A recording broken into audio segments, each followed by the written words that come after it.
The following segment is sponsored by Utah Symphony and Opera. Celebrate spooky season at the Utah Opera, watching a larger-than-life performance, and one of the stars, Wendy, is here to tell us all about it. Welcome to the show, Wendy. Thank you for having me. Absolutely, it's great to have you. I'm excited to talk about this upcoming performance with the Utah Opera. What is it about? So the Flying Dutchman is the story of a legend. There's a sea captain.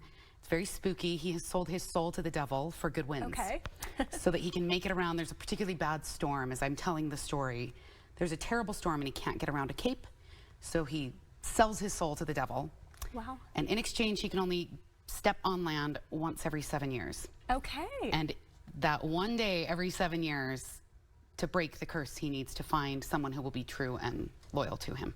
Wow, okay. Theoretically, that's going to be me.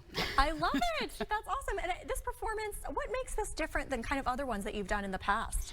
Wagner. It's Wagner, the composer. I love Wagner's operas. Everything about Wagner is heightened. There's bigger orchestration, more dramatic text. There's a fantastic chorus. The Utah Symphony and Opera have an incredible chorus. So I think the difference between this and many other operas is just everything is heightened up just a little bit. Yeah, it makes it unique. Yeah. Wendy, tell me about your role specifically in this production. Kind of what can folks expect from your role? Senta's a storyteller. Okay. She starts really telling the women around her this tale. And it's a spooky story, and she's very much a storyteller. The other thing about Senta is she is other than. She's kind of an outcast in her own town. This is a town where everyone's a fisherman. All the girls are dating fishermen. Senta spends all of her time with a hunter. And there's just something a little awkward and off about Senta. She's never quite fit in. And I think that's part of what just draws her so intensely and so deeply into this legend that then becomes real to her. I love that. I love strong female characters, especially. Well, and it's very much a theme in Wagner's opera. Most of Wagner's operas center around the redemption of a man can only be brought about by the pure love of a woman. And it's a theme that Wagner uses over and over. The Flying Dutchman, Lohengrin, the entire Ring cycle, there's so many of his operas focus on that. That's kind of what he's known for.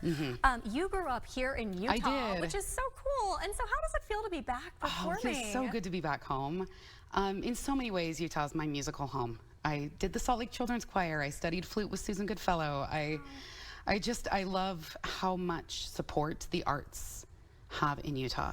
In Utah, there's music, dance, theater, visual arts. All of these things are not considered luxuries. That's part of everyday life, and it's part of a well-rounded education here. And I think it's one of the reasons I love coming back. I completely agree. I think it's so important to celebrate the arts, support the arts. It's going to be an incredible show. I love that the spooky element, you know, right in time for Halloween. It's a good one for just before Halloween. There's a whole ghost chorus. Oh so my goodness. Wait for that. And people need to check it out for sure. Where can people go for more information and tickets? If you just go to the website, Utah Symphony, Utah Opera, usuo.org. Awesome. It's super easy to get tickets, and they have a great range of prices. So great. Wendy, it's wonderful to have you on. Thanks so much for having me.